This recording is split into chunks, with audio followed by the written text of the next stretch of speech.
नमस्ते एंड जय हिंद। हम जब से हमने अपना होस्ट संभाला है तब से हमने देखा है कि वर्ल्ड क्रिकेट में 3 मेजरली फॉर्मेट्स हुए हैं। सबसे पहला फॉर्मेट है टेस्ट क्रिकेट, जो सबसे पुराना फॉर्मेट है, जो पहली बार खेला गया था इंग्लैंड और ऑस्ट्रेलिया के बीच में। दूसरा जो फॉर्मेट आया वो आया वनडे इंटरनेशनल, 50 ओवर का नहीं 60 ओवर का, जिसमें कपिल देव साहब ने एक वर्ल्ड कप जिताकर इंडिया को दिया था। वो था 60 ओवर का वनडे इंटरनेशनल वर्ल्ड कप। उसके बाद चेंजेस होते होते होते होते आया 50 ओवर का ओडीआई मैच, और फाइनली हम लोग आके रुके T20 पे। मतलब 20 ओवर की मैच होती है जिसमें दोनों टीम्स को 20 ओवर्स खेलने मिलता है। ये कॉन्स्टेंटली हम देखते आ रहे हैं कि धीरे धीरे धीरे धीरे करके जो बड़े बड़े फॉर्मेट्स हैं वो किसी तरीके से अभी अपनी आखिरी सांसें गिनते जा रहे हैं। अभी इसमें नाम आ रहा है ओडीआई क्रिकेट का। कई बड़े दिग्गजों ने कहा है कि ओडीआई क्रिकेट को बंद कर दिया जाए। कुछ रीजंस आपको बताऊंगा कि किस तरीके से हम लोग ओडीआई क्रिकेट को वापस से रिवाइव कर सकेंगे। As a spectator, as a दर्शक, मुझे क्या लगता है कि किन चीज़ों से ओडीआई क्रिकेट आज भी रिवाइव हो सकता है, इसी के बारे में आपसे बात करूंगा। आप बने रहिए, देखते रहिए एक्सपोजिंग स्टार विद शांतनु।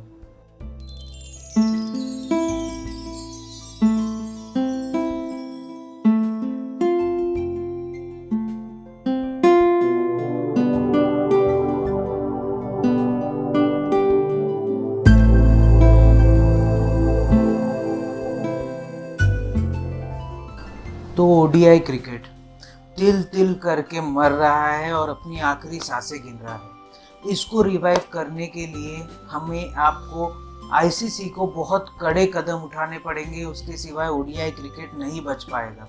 हम लोग या तो एकदम ही फास्ट पेस गेम देखना पसंद करते हैं, या तो फिर टेस्ट क्रिकेट जो कि एक अपने ही अलग लेवल में चलता है, इसलिए उसको देखना पसंद करते हैं। अब इन दोनों के बीच में ओडीआई क्रिकेट का अस्तित्व खतरे में आ रहा है। कुछ लोगों ने कहा कि इसको 40 ओवर का बना दो, मतलब 40 ओवर्स 50 से घटाकर 40 कर दो, क्योंकि मिडिल फेज बहुत ज़्यादा बोरिंग हो जाता है। मैं कहता हूँ कि 50 से कम करके आप फॉर्मेट छोटा कर रहे हो, मज़ा नहीं आएगा। उससे बेटर अगर मिडिल ओवर्स आपके बहुत ज़्यादा कम हो रहे हैं, या फिर मिडिल ओवर्स में आपको बहुत ज़्यादा बोरियत महसूस हो रही है, तो जो पुराना वाला एक रूल था सुपर सब का, वो लागू कर दो। सुपर सब मतलब बैटिंग के साइड में एक सुपर सब और बॉलिंग के टाइम पे एक अलग सुपर सब, 2 सुपर सब एक टीम को अलाउ कर दीजिए। जिससे कि ये होगा कि मिडिल ओवर्स में अगर कोई फील्ड पे है, मतलब कोई फील्डिंग कर रही है, फॉर एग्जांपल इंडिया फील्ड कर रही है, अब वो 11 प्लेयर्स के साथ में उतरी और एक बारवा उन्होंने सब्स्टिट्यूट रखा है। अब वो बॉलर भी हो सकता है, वो बैट्समैन भी हो सकता है, वो ऑलराउंडर भी हो सकता है, कोई भी हो सकता है। 12वें प्लेयर को जब बीच में आना है, मतलब मिडिल ओवर्स में, अगर समझ लीजिए कि 5 विकेट चली गई है, 6वें विकेट के लिए आप ऑलराउंडर भेज दीजिए, वो सब्स्टिट्यूट वाला जो सिर्फ बैटिंग करेगा और बॉलिंग नहीं करेगा। और बॉलिंग के टाइम पे आप ओरिजिनल जिसके अगेंस्ट उसको सब्स्टिट्यूट किया गया है वो बॉलर वापस ला लो। इससे होगा ये कि बैटिंग देखने में लोगों को मज़ा आएगा, क्योंकि बैट्समैन ज़्यादा बढ़ जाएंगे। मतलब यूँ समझ लीजिए कि 8 से 9 के करीब बैट्समैन हो जाएंगे। इसके अलावा जब बॉलिंग करने आएंगे तो आपके पास में फुल पेस 4 से 5 बॉलर हमेशा रहेंगे, मतलब जो हर वक्त बॉलिंग करते हैं, फुल टाइम बॉलर्स। इसके अलावा कुछ लोगों ने कहा कि हमको मिडिल ओवर्स में बड़ी बोरियत महसूस होती है। उसका रीज़न ये है कि हम लोग आजकल कई दिनों से देख रहे होंगे ना कि ओडीआई क्रिकेट में बायलैटरल सीरीज का एक दौर सा चल पड़ा है। ओडीआई क्रिकेट में हम लोग जब अपना होस्ट संभाल रहे थे उस समय हमको ट्राई सीरीज देखने मिलती थी। For example Sri Lanka India, Bangladesh, Sri Lanka India, Pakistan. चलो पाकिस्तान तो रूल आउट हो गया, इंडिया के साथ तो हम लोग खेलते नहीं हैं, बट ऐसी ट्राई सीरीज हमको देखने मिलती थी। उसमें होता ये था कि प्लेयर लोगों को बहुत ज़्यादा एक तो रेस्ट करने का मौका मिल जाता था, लोगों का उस जो सीरीज है उसमें बहुत ज़्यादा इंटरेस्ट डेवलप होता था, क्योंकि सिर्फ एक बंदे के आप धोए जा रहे हो, उसको पकड़ के मार रहे हो, पीट रहे हो, ख़त्म कर रहे हो, जीत जा रहे हो, वाइट वॉश भी कर रहे हो, तो लोगों को मज़ा नहीं आता है। फॉर एग्जांपल अगर आप समझ लीजिए अभी इंडिया खेल रही है वेस्ट इंडीज़ के साथ, अब वेस्ट इंडीज के साथ में उधर में और एक टीम जोड़ लूँ कि south Africa, India West Indies south Africa triangular series. अब होगा ये कि पहली मैच होगी इंडिया वर्सेस साउथ अफ्रीका, फिर इंडिया को ब्रेक मिल जाएगा, फिर south Africa versus West Indies, फिर साउथ अफ्रीका ब्रेक मिल जाएगा, फिर वेस्ट इंडीज वर्सेस इंडिया, उसके बाद में सेमीफाइनल। सेमीफाइनल मतलब टॉप 2 टीम भिड़ेगी। फॉर एग्जांपल मैं समझ लेता हूँ India versus south Africa. India versus south Africa में जो क्वालिफाई करेगा वो फाइनल में, और उसके बाद होगा south Africa versus West Indies. उनमें से जो क्वालिफाई करेगा वो फाइनल खेलेगा।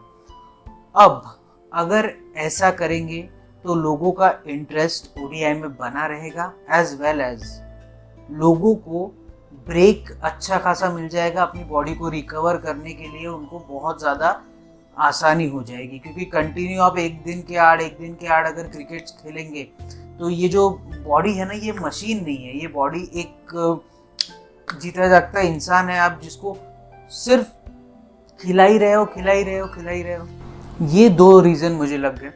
तीसरा पॉइंट जो सबसे महत्वपूर्ण है, ये लास्ट है बट बहुत इंपॉर्टेंट पॉइंट है, वो है कि पहले होता ये था कि पूरी जो 50 ओवर्स की मैच थी, मतलब 50 एक इनिंग, 50 ओवर सेकेंड इनिंग, उसमें 2 बॉल नहीं एक ही बॉल से खेला जाता था। फिर आईसीसी ने एक रूल लेके आ गए कि भाई एक एंड से 25 ओवर एक बॉल डलेगी, दूसरे एंड से दूसरा बॉल डलेगा। तो इससे होता यह है कि मिडिल ओवर्स में स्पिनर्स के लिए कुछ होता ही नहीं है करने को।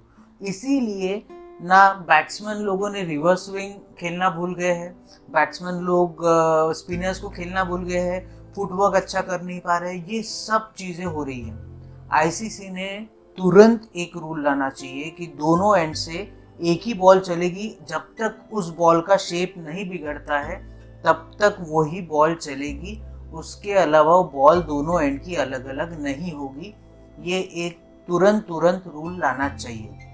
ये 3 चीज़ें अगर हम लोग कर ले तो मेरे हिसाब से एक एज अ स्पेक्टेटर मुझे लगता है कि हम लोग ओडीआई क्रिकेट को किसी भी हालत में रिवाइव कर पाएंगे, ऐसा मुझे लगता है। आपको क्या लगता है क्या नहीं, आप मुझे ज़रूर बताइए। पर मुझे जितना पता है, जितना मैं क्रिकेट फॉलो करता हूँ, उस हिसाब से मुझे लगता है कि ये 3 अगर पॉइंट्स पे आईसीसी वर्क कर ले तो शायद ओडीआई क्रिकेट बच सकता है। आशा करता हूँ जो मैं आपको समझाना चाह रहा था, जो मैं आपको कहना चाह रहा था, वो सही से आप तक पहुँचा होगा। अब आप क्या कर सकते हैं, अपनी हाथों की सफाई का ज़रूर से ध्यान रखिए। बार बार अपने हाथों से अपने चेहरे को मत छूइए। इसके अलावा सोशल डिस्टेंसिंग का ध्यान ज़रूर रखिए, मतलब अपने में और अगले में कम से कम 10 से 12 फीट का अंतर रखिए। इसके अलावा भारत में बनी कोरोना वैक्सीन कई प्रक्रियाओं से गुजरने के बाद आप तक पहुंच रही है। जब भी आपकी बारी है कोरोना वैक्सीन ज़रूर लगवाइए। इसके अलावा जब भी आप अपने घर से बाहर निकले अपने चेहरे को फेस मास्क से कवर करना ना भूलिए। इससे आप खुद की भी रक्षा कर पाएंगे और औरों की भी रक्षा कर पाएंगे।